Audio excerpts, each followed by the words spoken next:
அதாவதுங்க, எங்க ஊர்ல ஒரு பழமொழி சொல்லுவாங்க. ஈ அடிச்சான் காப்பி அப்படின்னு சொல்லுவாங்க. அதே மாதிரி தாங்க இங்க வந்து இந்த தமிழக சட்டமன்ற தேர்தல் நெருங்கிட்டு இருக்கக்கூடிய காலகட்டத்துல ஈ அடிச்சான் காப்பி மாதிரி என்னென்ன தேர்தல் திட்டங்களை வந்து அதிமுக ஆட்சி கொடுத்தாங்களோ அதே திட்டங்களுக்கு, அந்த பல்வேறு நலத்திட்டங்களுக்கு ஸ்டிக்கர் ஒட்டுற வேலையை தான் இன்னைக்கு வந்து டிஎம்கே அரசாங்கம் பண்ணிட்டு இருக்கிறாங்க. மதிப்பிற்குரிய புரட்சி தமிழன் எடப்பாடி கே பழனிசாமி அவர்கள் வந்துட்டு முத்தான பல தேர்தல் அறிக்கைகளை வெளியிட்டாங்க. முதல் தேர்தல் அறிக்கையாக 5 தேர்தல் அறிக்கைகள், அதுலயும் வந்து பாத்தீங்கன்னா மகளிருக்கு முக்கியத்துவம் கொடுக்கிற மாதிரியான தேர்தல் அறிக்கைகள். நான் நேற்று அதுக்கு ஒரு பதிவு நான் போட்டிருக்கேன். அப்படிப்பட்ட தேர்தல் அறிக்கைகள்லாம் வந்து காப்பி அடிச்சு நீங்க போட்டிருக்கீங்க அப்படின்னு டிஎம்கே இருக்கக்கூடிய அமைச்சர்கள்லாம் வந்துட்டு மிஸ்ஸிட்ட போய் கம்ப்ளைண்ட் பண்ற மாதிரி அழுதுன்னு வீடியோ போட்டுட்டு இருக்கிறாங்க. ஈ அடிச்சான் காப்பி மாதிரி இன்னைக்கு திமுக பார்த்துட்டு அண்ணா திமுக காப்பி அடிச்சு தேர்தல் அறிக்கையை வெளியிட்டு இருக்கிறாங்கன்னு சொல்லியிருக்காங்க. அப்ப நம்ம அமைச்சருக்கு பதில் சொல்லிதானே ஆகணும் இல்ல? குறிப்பாக வந்து டிஆர்பி ராஜா அமைச்சர், அவருக்கு கண்டிப்பாக நம்ம பதில் சொல்லணும்ல. அமைச்சரே, உங்களுக்கு தான் இந்த பதிவு, நல்லா கேட்டுக்கோங்க.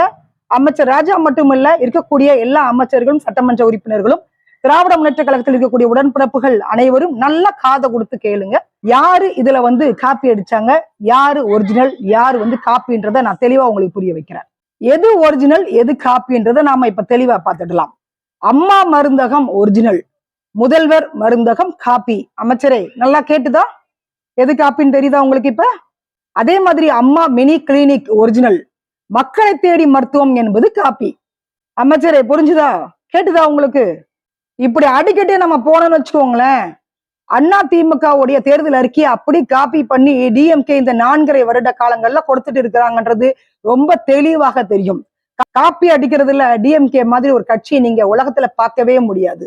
ஆனா அவங்க சொல்றாங்க அண்ணா திமுக காப்பி அடிச்சுட்டு அப்படின்னு சொல்றாங்க. எப்போதுமே வந்து ஒரிஜினலுக்கு சொந்தக்காரங்க அண்ணா திராவிட முன்னேற்ற கழகம் மட்டும்தான். ஏன்னா இந்த திராவிட முன்னேற்ற கழகத்துடைய ஒரிஜினல் யாரு தெரியுங்களா? பேரறிஞர் அண்ணா. பெரியாரை எதிர்த்து திராவிட முன்னேற்ற கழகம் என்ற ஒரு கட்சியை ஆரம்பித்து தம்பி வா தலைமையேற்க என்று கூப்பிட்டார். யாரு? ஐயா நெடுஞ்செழியன் அவர்களை. ஆனால் நம்முடைய முன்னாள் முதல்வர் கலைஞர் கருணாநிதி இதை தவறாக புரிந்து கொண்டு கட்சியை கைப்பற்றி வாரிசு அரசியலாக, குடும்ப ஆட்சியாக, இன்பநிதி ஸ்டாலின் வரைக்குமே இன்னைக்கு முதல்வர் ஆகக்கூடிய தகுதி அவங்க குடும்பத்துக்கு மட்டும்தான் இருக்குது என்பதை தெளிவாக உணர்த்தக்கூடிய ஒரு கட்சி எது அப்படின்னா திராவிட முன்னேற்ற கழகம் கட்சி தான். ஆனால் அண்ணா திராவிட முன்னேற்ற கழகம் கட்சி அப்படி அல்ல. ஒரு குடும்பம் கொள்ளையடிக்க மட்டுமே திட்டம் போட்டு திருடும் திமுக கட்சிக்கு இதெல்லாம் எப்படிங்க தெரியும்? டிஎம்கே 2021 தேர்தல் பிரச்சாரத்துல அனைத்து மகளிருக்கும் 1000 ரூபாய், அதாவது அனைத்து குடும்ப அட்டைதாரர்களுக்கும் 1000 ரூபாய் என்று சொல்லி ஆட்சியை பிடித்து கிட்டத்தட்ட 28 மாதங்கள் கழித்து நம்மளுடைய புரட்சி தமிழர், நம்மளுடைய இபிஎஸ் கொடுத்த அழுத்தத்தின் காரணமாக அந்த 1000 ரூபாய் என்பது நடைமுறைக்கு வந்தது. நடைமுறைக்கு வந்தது இல்ல, எல்லாத்துக்கும் கொடுத்தாங்களா, எல்லா மகளிருக்கும் கொடுத்தாங்களா அப்படின்னா இல்ல. தகுதியுள்ள பெண்கள், தகுதி இல்லாத பெண்கள் அப்படின்னு பிரித்து அந்த 1000 ரூபாயை கொடுத்துட்டு இருக்கிறாங்க. இன்னைக்கு நீங்க போய் பொதுமக்கள்கிட்ட கேளுங்க, மகளிர்கிட்ட போய் கேளுங்க. நிறைய பேருக்கு அந்த திட்டம் போய் சேரல, நிறைய பேருக்கு வரல. அப்ப டிஎம்கே இருக்கக்கூடிய மகளிர் மட்டும்தான் அந்த திட்டத்தால பயனடைகிற மாதிரி இன்னைக்கு அந்த அறிவிப்பு உள்ளது. அந்த அறிவிப்பும் கூட எதன் அடிப்படையில வந்தது, அதோட ஒரிஜினல் எது அப்படின்னு பாத்தீங்கன்னா அண்ணா திமுக மட்டும்தான்.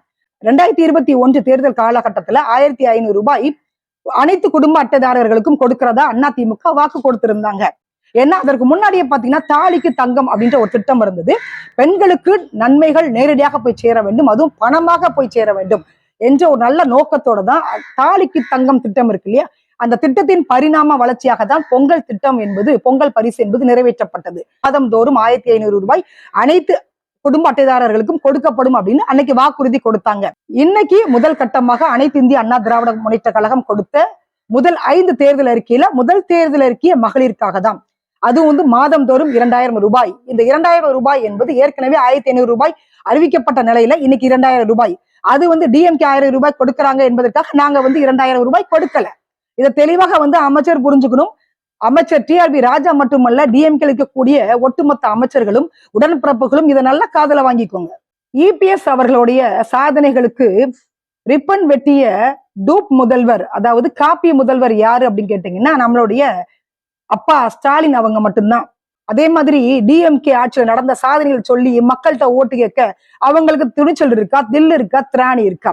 நேற்று நான் ஒரு பதிவு போட்டேன் அப்படின்னா அதற்கு கீழே வந்துட்டு உடன்பிறப்புகள்லாம் என்னுடைய ட்ரெஸ் கோட் உட்பட எல்லாத்தையும் வந்து பேசியிருக்கிறாங்க. நாம மறுபடியும் வந்து என்ன சொல்றோம் அப்படின்னா, டிஎம்கே ஆட்சியில நீங்க என்ன சாதனை செய்தீங்க அதை சொல்லி மக்கள்கிட்ட ஓட்டு கேளுங்க.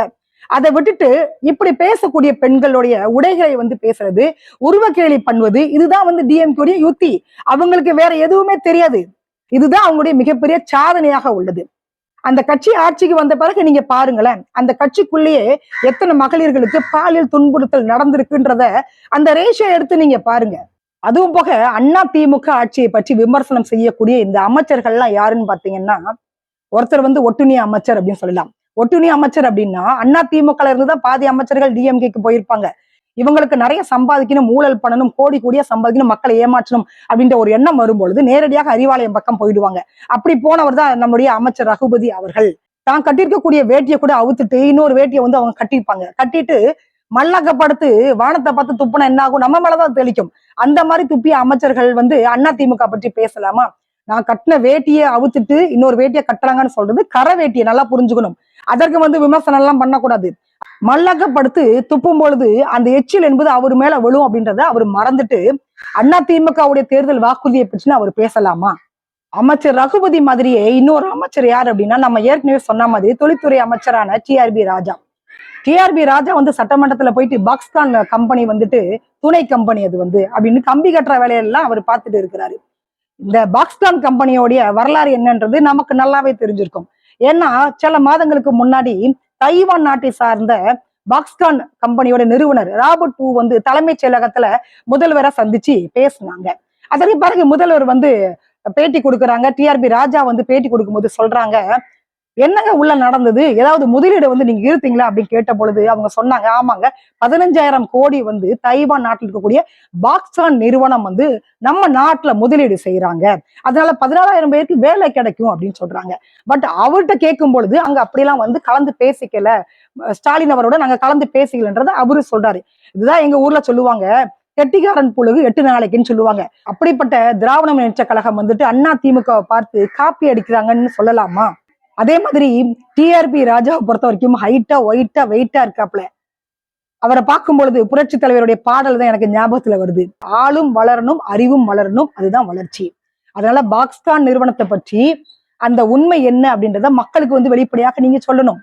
ஆள் வளர்ந்தா மட்டும் போதாது, அறிவும் வளரணும். ஏன் அப்படின்னா, நாம இப்படி ஒரு கேள்வி கேட்டோம்னா அவங்களுக்கு அரசியல் ரீதியாக கருத்தியல் ரீதியாக பதில் சொல்ல தெரியாது. உடன்பிறப்புகளுக்கு நிஜமாகவே தெரியாது. அப்படியேதான் செய்திருந்தா தானே தெரியும். அதே மாதிரி புரட்சி தமிழன் இபிஎஸ் அவர்கள் தேர்தல் வாக்குறுதியை கொடுத்தாங்க அப்படின்னா அது நிறைவேற்றுவாங்க அப்படின்றது பொதுமக்களுக்கு நல்லாவே தெரியும். அந்த வயிற்றெரிச்சல் தான் டிஎம்கே இந்த அளவுக்கு கதறிட்டு இருக்கிறாங்க. 2026 சட்டமன்ற தேர்தலுக்கு இன்னும் சில மாதங்கள் தான் இருக்கின்றன. 2026 அண்ணா திமுக ஆட்சி அமைத்த பிறகு டிஎம்கே அமைச்சர்களுக்கு உடன்பிறப்புகளுக்கு லைஃப் லாங் ஓய்வு கொடுக்கப்படும்.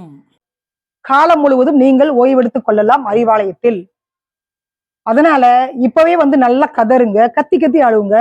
மிஸ் காப்பி அடிச்சுட்டாங்க, மிஸ் காப்பி அடிச்சுட்டாங்க மிஸ் அப்படின்னு உங்களுடைய தலைவர்கிட்ட போயிட்டு கதறி அழுவுங்க. அந்த நேரத்திலேயாவது அண்ணா திமுக தமிழகத்தில் செய்த சாதனைகளை, அந்த புத்தகங்களை பட்டியலை வந்து உடன்பிறப்புகள், திமுக உடன்பிறப்புகள் பொறுமையாக படிங்க. அதற்கு பிறகு வந்து தேர்தல் வாக்குறுதிகளை வந்து விமர்சனம் பண்ணுங்க. செய்வீர்களா? நீங்கள் செய்வீர்களா? மீண்டும் சந்திக்கலாம். நன்றி, வணக்கம்.